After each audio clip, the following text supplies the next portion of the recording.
만약에요, 핵 재앙으로 완전히 폐허가 된 지구, 이걸 재건하는 임무가 여러분한테 딱 주어진다면 어떨 것 같으세요? 오늘 우리가 알아볼 게 바로 그 이야기입니다. 보드게임 피닉스 뉴 호라이즌이죠. 인류의 마지막 희망이 이제 여러분 손에 달린 거예요. 자, 그럼 바로 시작해 볼까요? 이번 시간에는 크게 5가지를 살펴볼 겁니다. 먼저 게임의 배경이 어떤지 알아보고 여러분의 임무가 뭔지, 그리고 게임은 어떻게 하는 건지, 또 문명을 재건하려면 뭘 해야 하는지, 마지막으로 어떻게 하면 이길 수 있는지 하나씩 차근차근 알아보겠습니다.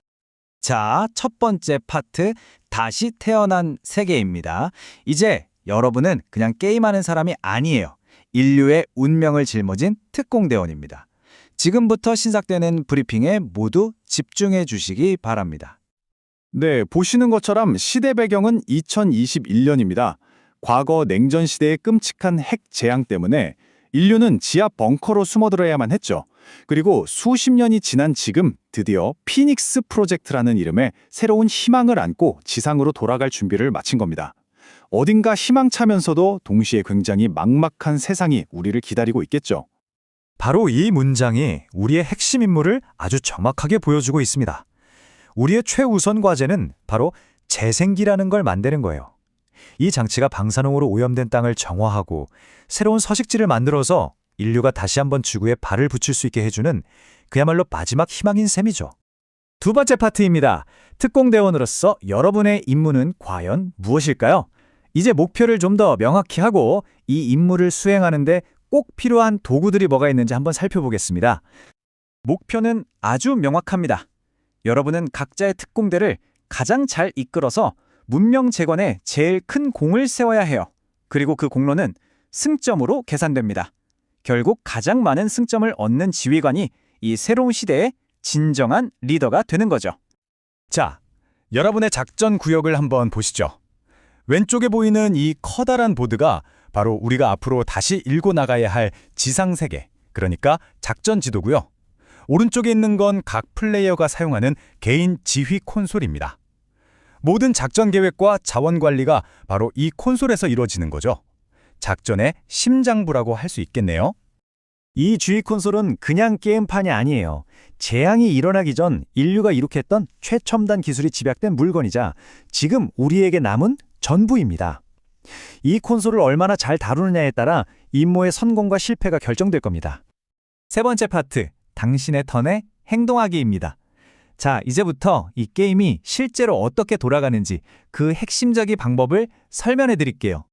자기 차례가 오면요, 딱 3가지 선택지가 있습니다. 과업 수행, 진급, 그리고 패스. 이 중에서 딱 하나만 골라서 하면 돼요. 간단하죠?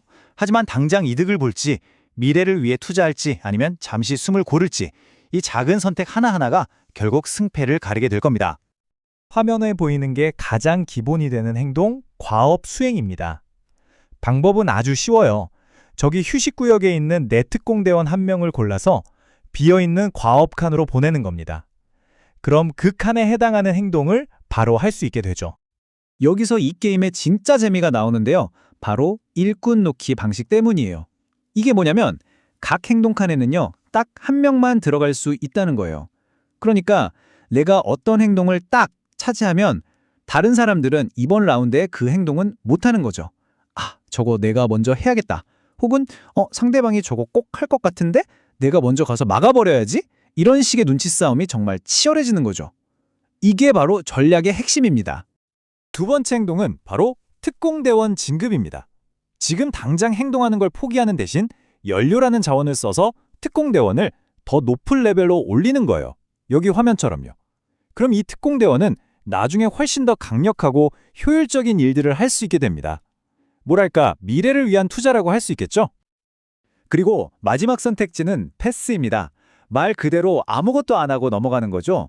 더 이상 할 게 없거나 아니면 일부러 다른 사람들이 먼저 움직이는 걸 보고 싶을 때 사용할 수 있는 전략적인 선택지입니다.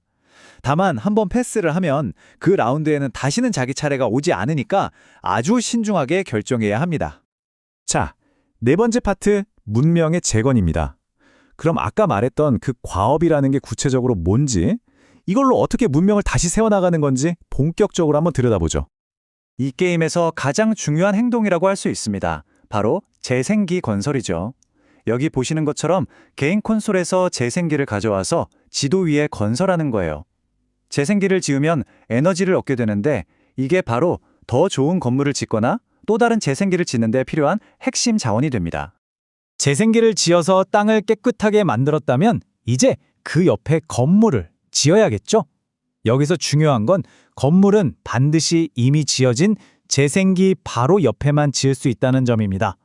이 건물들이 나중에 엄청난 승점을 가져다 주기 때문에 아주 중요해요. 지도를 넓게 쓰는 것도 굉장히 중요합니다. 화면에서처럼 지도의 선으로 이어진 두 지역에 모두 내 재생기를 가장 먼저 건설한 플레이어는 연결 보너스라고 해서 아주 강력한 보상을 즉시 받게 돼요. 그러니까 남들보다 한 발 앞서서 영토를 확장하는 게 유리하겠죠? 물론 이게 다는 아니에요. 남들은 없는 특별한 능력을 얻기 위해 새로운 기술을 개발할 수도 있고 인구를 늘려서 보너스를 받을 수도 있죠. 또 나만 아는 비밀 임무 카드를 받아서 그걸 달성하고 추가 점수를 얻는 등 문명을 재건하는 방법은 정말 무궁무진합니다. 드디어 마지막 파트, 새로운 지평선에서 승리하기입니다. 이 기나긴 임무가 과연 어떻게 끝나는지, 그리고 누가 최후의 승자가 되는지 알아보겠습니다. 이 게임은 아주 깔끔하게 딱 4라운드만 진행됩니다. 너무 길지도 너무 짧지도 않은 시간이죠. 이 시간 동안 누가 가장 효율적으로 작전을 수행하느냐가 관건입니다. 네, 모든 플레이어가 4라운드를 다 마치고 나면 게임은 바로 끝납니다. 그리고 다 같이 최종 점수 계산을 시작하는 거죠. 그러니까 게임이 끝나기 전까지 최대한 많은 점수를 모아두는 게 중요하겠죠? 자, 그럼 점수는 대체 어디서 얻는 걸까요? 굉장히 다양한데요. 여기 표를 한번 보세요. 게임하면서 바로바로 점수 트랙에서 점수를 얻기도 하고요. 또 나만 아는 비밀 미션 카드를 딱 성공시켜서 점수를 얻을 수도 있죠. 그것뿐만이 아니에요. 정착민들을 중요한 곳에 보내거나 아니면 엄청난 기술 카드를 개발해서 게임 끝날 때 왕창 보너스 점수를 받을 수도 있습니다. 그러니까 어느 하나만 파고들기보다는 이것저것 골고루 챙기는 게 승리의 열쇠라고 할 수 있겠네요. 브리핑은 여기까지입니다. 황폐해진 세상, 그리고 인류의 마지막 희망인 이 피닉스 프로젝트. 과연 여러분은 이 위대한 임무를 성공적으로 이끌고 새로운 시대의 영웅이 될 준비가 되셨습니까? 이제 모든 것은 여러분의 손에 달려 있습니다.